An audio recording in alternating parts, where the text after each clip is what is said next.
MA final के सभी विद्यार्थियों का हार्दिक अभिनंदन, स्वागत। उत्तररामचरितम का ये तृतीय जो अंक है उसके अंदर पांचवा जो पद्य है यहाँ से मैं शुरुआत कर रहा हूँ, क्योंकि सभी पद्य जो हैं परीक्षा की दृष्टि से इतने महत्वपूर्ण होते नहीं हैं। पुस्तक के पार्ट जरूर होते हैं, लेकिन इनमें भी जो अति महत्वपूर्ण पद्य हैं हम उनका ही जो है अध्ययन कर रहे हैं।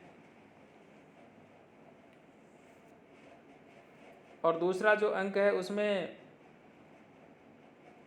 मैंने जो महत्वपूर्ण पद्य थे उनको बता करके उसका समापन कर दिया, और अब ये तीसरा अंक जो है ये मैं शुरुआत कर रहा हूँ इसकी।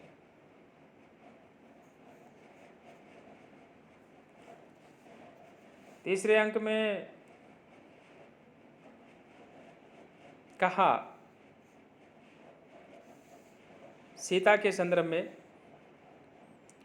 किसलयम इव मुग्धम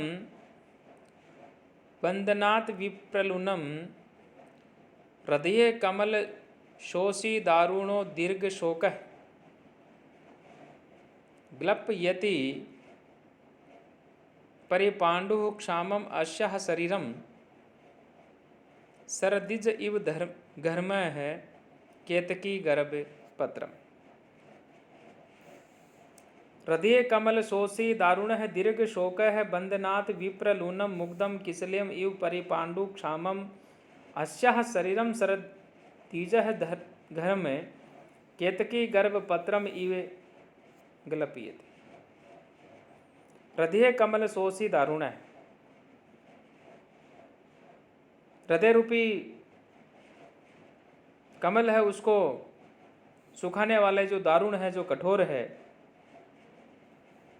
ये बहुत बड़ा जो है दीर्घ शोक है, बहुत बड़ा शोक है।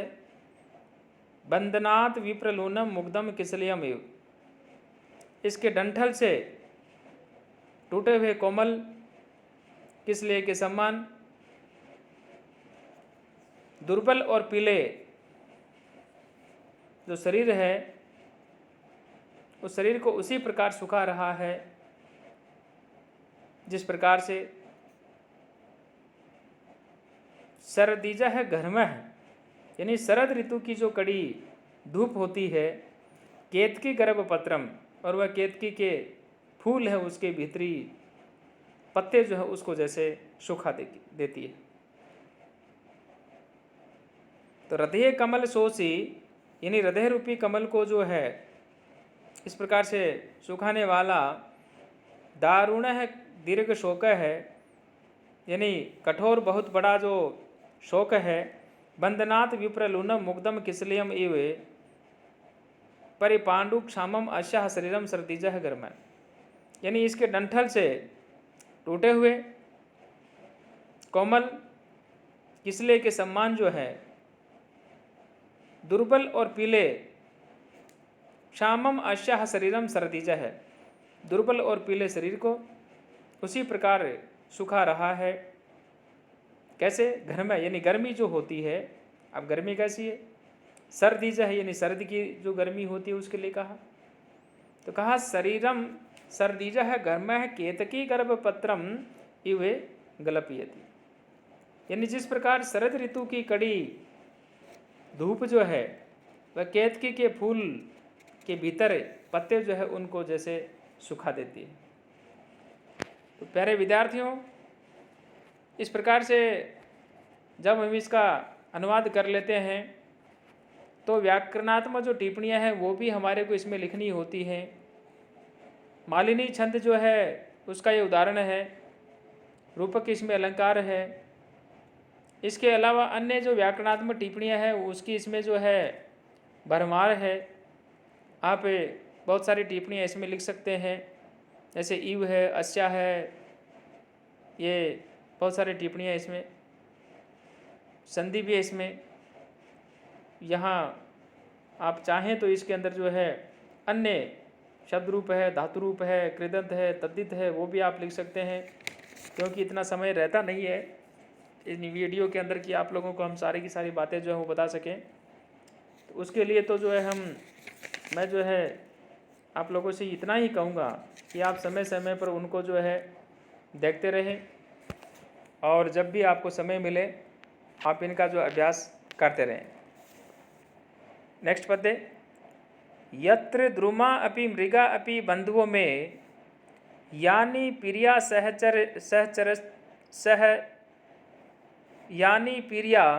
सहचरश्चम देहवत्साम वात्सम एतानि तानि बहुकंदर निर्जरणानि गोदावरी परिसरस्य गिरिस्तटानि। यत्र द्रुमः अपि मृगः अपि मे बन्धवः प्रिया सहचराः यानि चिरम् अध्ये वात्सम् एतानि बहु कंदर निर्जरणानि गोदावरी परिसरस्य गिरेह तानि तटानि। नेपथ्य से आवाज आती है। यत्र द्रुमा अपि, द्रुम मतलब पेड़ होता है, यानी जहाँ वृक्ष, मृगा यानी पक्षी जो पशु जो होते हैं, यानी जहाँ वृक्ष और पशु भी मेरे जो बांधव थे, मैं बांधव है। पीरिया सहचरा यानी चिरम अध्ये वात्सम, जिन स्थानों में सीता के साथ में बहुत समय तक रहा था। एतानी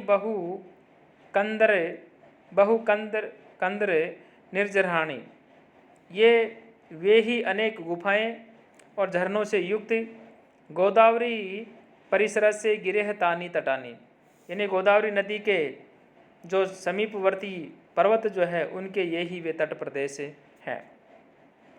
ऐसे जब इसका हम अनुवाद कर देते हैं तो अनुवाद करने के बाद में यहाँ जो व्याकरणात्मक टिप्पणी है उनकी जब बारी आती है तो उनमें यहाँ जो है आप व्याकरणात्मक टिप्पणी में जैसे मान लो यत्र है, अपि है, फिर अपि आ रहा है, यानी आ रहा है, एतानी आ रहा है, तानी आ रहा है, इन यहाँ आप व्याकरणात्मक टिप्पणी है वो लिख सकते हैं। जैसे मान लो दूसरी पंक्ति आई, यानी पीरिया सहचरश्च चीरम अध्यवात्सम। अध्यवात्सम यानी यहाँ हम जो है निवास किया था, इसके संदर्भ में किया। अधि उपसर्ग पूर्वक वश यहाँ धातु है और लुंग लकार का उत्तम पुरुष जो है एक वचन का ये रूप है। तो यहाँ जब हम व्याकरणात्मक टिप्पणियाँ लिखें वहाँ पर इस तरह की जो टिप्पणियाँ हैं वो हम लिखें, जैसे पीरिया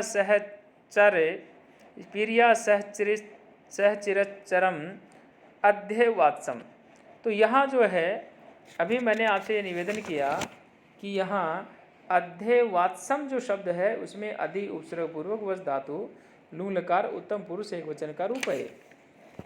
इसके अलावा अन्य जो टिप्पणियाँ एतानी तानी बहु कंदर, यानी जो गुफाएं इत्यादि होती है उनको कंदराएं कहा जाता है, जानते हैं आप लोग। और निर्जराणी यहाँ पे झरने हैं, इनके लिए बहुवचन का रूप है। गोदावरी परिसर से गिरे है, यहाँ गिरस तटानी, तटम तटे तटानी गिरे आप जानते हैं। तो यहाँ पर भी जो है व्याकरणात्मक जो टिप्पणी है वो आप लिख सकते हैं और आपको जो है लिखना भी चाहिए। जब ये हो जाती हैं और हम जब इसके अंदर आपके जो छंद है, अलंकार है, बसंत तिल का छंद का उदाहरण है ये जब हम बता देते हैं उसके बाद में अन्य जो टिप्पणियाँ हैं उनको हम लिखें। पहले आप छंद लिखें, बसंत तिल का छंद लिखें और उसके बाद में जो है मैंने आपसे ये कहा था कि यदि कोई अलंकार याद नहीं आता है तो आप जो है अनुप्रास अलंकार है उसका भी आप नाम लिख देवें। वैसे तो ये तुक्का है, तथापि इसके अंदर कहीं न कहीं जो है मिल ही जाता है। अब नेक्स्ट पद्य,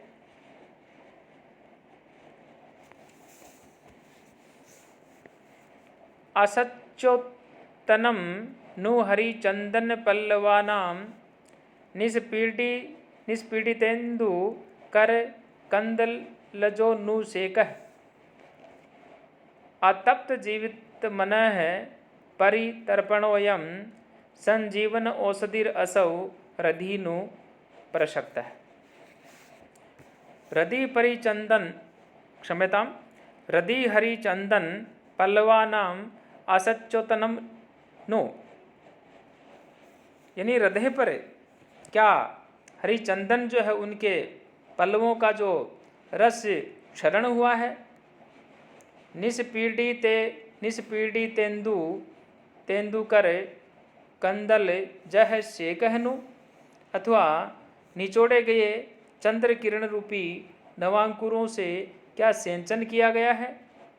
आतप्त जीवितम मनः परितर्पण अयम संजीवन औषधि रसः प्रसक्तनु, अथवा क्या संताप युक्त जीवन और मन को तृप्त करने वाला यह संजीवन औषधि जो है उसका रस जो है ये खींचा गया है। अयम संजीवनी औषधि रसः प्रसक्तनु, क्या संजीवनी औषधि का रस जो है यह खींचा गया है। तो इस प्रकार से ये भी वसंत तिल का जो छंद है उसी का ही ये उदाहरण है। आप इसके अंदर जब छंद का नाम लिख देते हैं, इसके पश्चात जो व्याकरणात्मक टिप्पणियाँ हैं उनकी जब हम लिखते हैं बात, या उनकी जब हम बात करते हैं, तो वसंत तिल का छंद उसका नाम लिखने के बाद में व्याकरणात्मक टिप्पणियाँ भी आप इसमें लिखें, और उसमें आप वही बात शब्द रूप लिखें, धातु रूप लिखें, कृदंत लिखें, तद्धित लिखें। अव्यय तो जरूर छांट लें, जैसे नु आ रहा है 2 बार आ रहा है, इसमें 3 बार आ रहा है, पहली लाइन में, दूसरी में, चौथी में भी आ रहा है। इनके अलावा अन्य जो व्याकरणात्मक टिप्पणियाँ हैं वो भी आप इनके अंदर जो है छांटने का प्रयास करें। जैसे सेका आ रहा है, सेका में सिंच धातु जो है गहे प्रत्यय है। इनके अलावा अन्य जो टिप्पणियाँ हैं वो भी जो है आपको साथ साथ में जो है इसमें नोट करते रहना पड़ेगा, आपको पढ़ते रहना पड़ेगा। आप सभी जो है इसका नियमित रूप से अध्ययन करते रहें, और जब यदि कोई आपके पास बुक्स वगैरह उपलब्ध हो जाएं तब आप बाद में उनका अध्ययन करते रहें। जब तक कोई पुस्तक आपको उपलब्ध नहीं होती है तब तक आप ये जो ई कंटेंट है इनको आप पढ़ते रहें। Thank you.